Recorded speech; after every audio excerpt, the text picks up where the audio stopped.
Hello, everybody. I'm Alicia, author of the book Don't Be a Stranger, Creating Connections and Memorable First Impressions in Everyday Life. And this is Kaylee, who likes to get hidden behind me when I move anywhere. I thought I'd hop on and do a quick little preview out of a chapter of the book called Bring the Power. I was just thinking and reminiscing about one of my absolute dearest friends that I've met when I was in Cancun now about 2 years ago. And just preparing for a presentation and Q&A that I'll be doing just virtually on the 26th of April. It's next Sunday, 4 to 6 p.m. If you'd like to join anywhere in the States, let me know. Shoot me over an email at alician@gmail.com. That's ELICIAN, and I'd be happy to send you that Zoom link so that you can participate in the discussion. You are required to have video and audio access.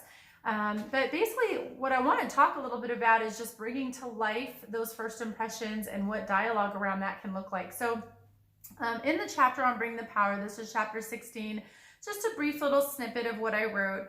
How about power through words? Power words are defined differently depending on context. If writing a resume, power words are considered active tense words that tend to carry an emotional charge, such as excelled, innovated, pioneered, or generated. Words like that, used in initial meetings, of course, might outcast you. However, I believe that power words for talking to strangers and initial impressions demonstrate polish and manner, and those sorts of words have often become less commonplace over the passing generations. For example, words that might leave a positive emotional impact, such as, it is my pleasure, or the pleasure is mine, it's my honor to meet you, I so appreciate you, my sincerest thanks, or respectfully, leave a much stronger impression than simply thanks or nice to meet you, right? And that really got me thinking. Another thing that I wrote in here, I was in Cabo 2 weeks before I started writing this book, and a lovely friend I made on the trip joined me for dinner. The server greeted us, "Good evening, ladies. It is my sincere honor to be at your service this evening." And we just melted. It's so different than, "Hi, ladies, what can I get you?"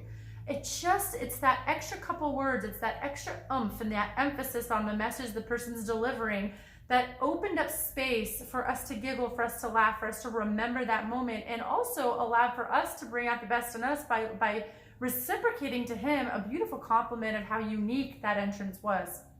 I went on about a barista here in town, in fact, at a local coffee shop. It didn't matter, how the gentleman said in welcoming patrons, "How can I make your day better today?" And I remember, I actually did a double take and I said, "I'm sorry, what did you say?" And he said, "How may I make your day better today?" I was like, well, gosh, that's wonderful. I mean, I'd love some coffee, but man, I love that. And if you don't mind, I'd love to put that in the book as a way to just leave a memorable first impression, right? And now I want to really emphasize memorable first impressions does not guarantee that there will be a subsequent relationship. It doesn't mean you guys are going to end up being best friends or that business or romance will for sure come of it. But what it does tend to allow is it affords space for the other persons around you to show up as their best selves without as many fears of rejection, uncomfortableness, consequence. They will feel more likely to potentially show up as their best selves when you show up as yours. And it really just got me thinking. 2 years ago, I went into, it was very similar to it was a teppanyaki restaurant at the resort. It was actually at the Breathless in Cancun. And this young lady, Tanita Wilson, I'm sure you're going to be listening to this at some point. She walked in and she happened to be, I think we were walking about the same time. And I remember, I don't remember who said something first, but I remember her using the language of, "Oh, excuse me, pardon me." And it was this sweet, just lovely presence that she had about her. And it was different than, "Oh, excuse me," and moving about. But she had a humbling way about her. Whereas as she said it, her body language and everything was just so modest and so courteous. And I remember being left with this, my gosh, she is so well-mannered and so sweet and so kind. And then we sat across from each other at this table, and both of us were engaging with the chef and the other guests and laughing. By the end of it, I went up as we were walking out, and I don't know if it was during dinner at that point, I was like, "I gotta tell you, you look just like Beyonce. I mean, she is just so beautiful." And then she just laughed, right? She just laughed. She'd already made it feel comfortable to compliment her. I already knew that at least I was going to get a smile. And that was good enough for me because I knew I was going to remember that night. And what it turned into was then saying, "Hey, you want to go over to the bar together and grab a drink and watch the evening entertainment, the show?" And from there started a now 2-year friendship.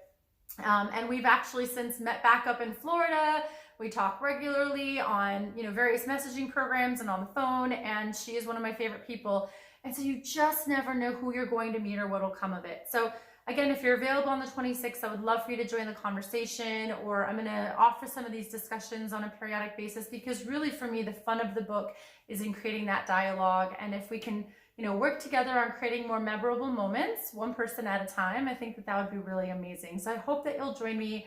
Thanks for hopping on. I hope you'll check out the book on Amazon. And with that, have an amazing rest of your day. Bye.